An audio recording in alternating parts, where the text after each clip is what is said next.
Alright, once again my recording software decided to just stop when I was in the middle of recording Rook and Pawn versus Rook, Kling and Horwitz defensive technique, and I've now had to call that video that, but number one, and this is going to be called that, and number two, there's no sort of reason to split the videos up other than my recording software went wrong, so I left it at this point here. It's a 2012 game. It's white to play.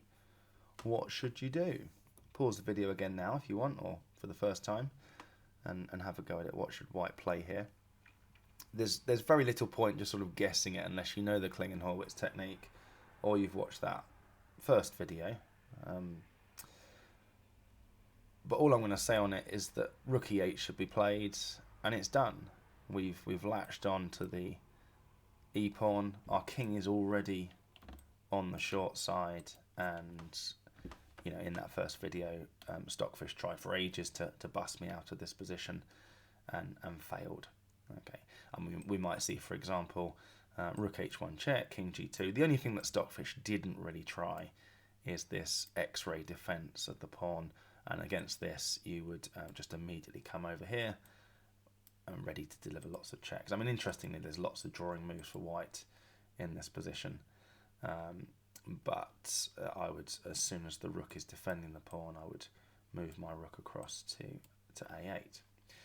In this game in 2012, the player with the white pieces didn't do this, and instead they played Rook D8, which seems sensible, I suppose. You're sort of cutting off the king, and indeed, it looks like it works. If black plays Rook H1 check, King G2. Rook E1, that is exactly the thing that we just looked at. Or if the rook moves somewhere else, I don't know, rook to B1, then we can hit the pawn. And we're into the Kling and Horwitz technique. Or if black comes over here straight away, Rook A2, we've got a second chance to hit the E pawn. We should have hit the E pawn on our first move, but this was a second chance. So what's wrong with this Rook D8? Looks fine. Well, the player with the black pieces showed what was wrong with this move and played this very clever Rook F2 check intermezzo, only winning move. And now white's in big trouble. If King G1, then an exchange of rooks is offered, which obviously can't be accepted, and we're going to get the Lucena position. Okay, very shortly, I guess Rook E8 could be tried, but there's space here for the king. Check here. This pawn's coming forward. Okay, so you can't play King G1. So in the game, King E1 was played, and now black played Rook A2, and we're in the problem that checkmate's being threatened, and we're not hitting the pawn.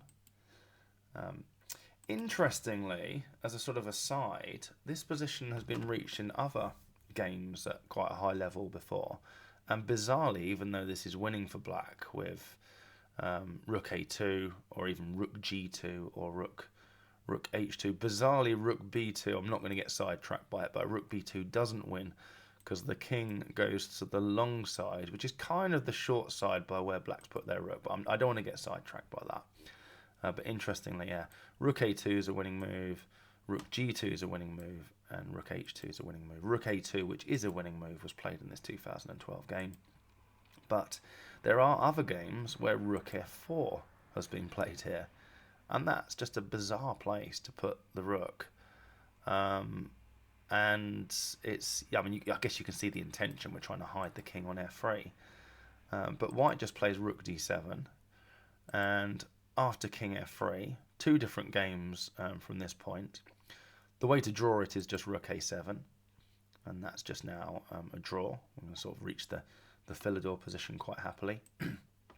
But there was a game where Rook D4 was played, an equally bizarre move, and now it's lost.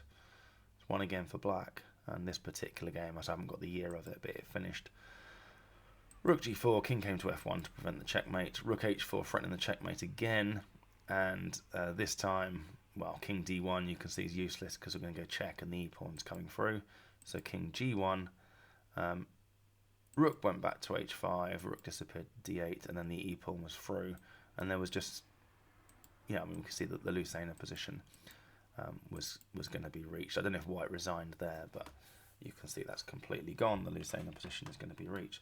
So that was a bit bizarre, rook f4. But anyway, let's get back to just sort of demonstrating this Klingenhorwitz and how in this case white's messed it up. Rook a2, king has to go to the short side because checkmate is being threatened. Rook a1 check, king g2, and now the black king's coming in and the Lucena position is going to be reached. You might think, well, there's quite a lot of space though. I know the black rook's occupying the A file, but there's still quite a lot of space on the long side to deliver some checks. So why not rook b8, for example? Well, we can see e3, rook b2 check, king d3, rook b3, talk English eventually, rook b3 check, holding on to the e pawn obviously, rook b2, and there's just not quite enough space, king c3, and yeah, it's gone. So not rook b8 from this position. In the game, rook d7 was played, but you can see this isn't going to help, and the Lucena position is going to be reached very shortly. The game finished like this. A few more moves. I think I would have probably resigned by now, but white finally resigned there. So yeah, well worth knowing your Klingenhorwitz defensive technique. That was messed up by the player with the white pieces, who's a player, you know, a way better chess player than I'll ever be, but still messed up a position. I don't think I would mess this up ever again. You know what's going to happen now. If I get a chance to do the Klingenhorwitz defensive technique, I will do it. Right, next, and in fact last, there's only 2 games in this video because this video is really just a continuation of the video that got cut short. It's black to play. This is a game from 2006. This time the player with the black pieces found the right move. There's only one drawing move. It's fairly simple, I guess, but you could pause the video and have a go at it.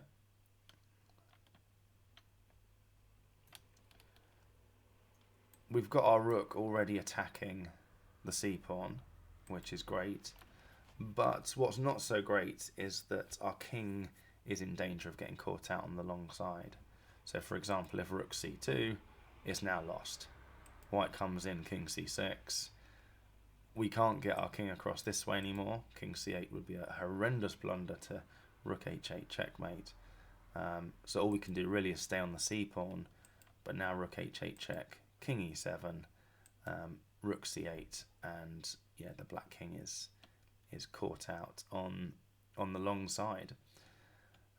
Usually what happens in these situations is as soon as the rook comes and x-ray defends the c-pawn, so that the king is now ready to go to b7, the black rook just disappears over here to deliver a barrage of checks. But you can see the problem there. Okay, that's not going to be a barrage of checks. If you go over here to deliver a barrage of checks, your own king is going to get in the way of at least one of those checks, and that's going to give white the crucial extra tempo they need to reach the Lucena position. So you have to act with a bit more urgency. The player with the black pieces in this 2006 game realised this and played the correct move, which is king c8. You're already attacking the c-pawn. King c8 looks a little bit dangerous because white comes in and goes king c6 and threatens checkmate. But then we go to the short side and we're into the standard Klingenhorwitz technique. Rook d8 was played in the game, which is I guess a bizarre move. Rook c8 is a trick I would try, just x-ray defending the c-pawn. So then black should play rook h1. But rook d8 was played, rook c2, rook d5, very strange move. King to b8, rook to d8 check, and a draw was agreed there. I guess the only other thing to maybe try would be something like, what was the other? There was something interesting I noticed. Yeah, something I noticed about this position.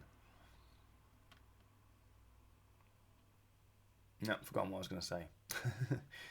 So yeah, black has to play king c8, and then their king is on the short side, and it's just a draw. That should be a fairly short video, yeah, just 10 minutes, but it was just finishing off the last video.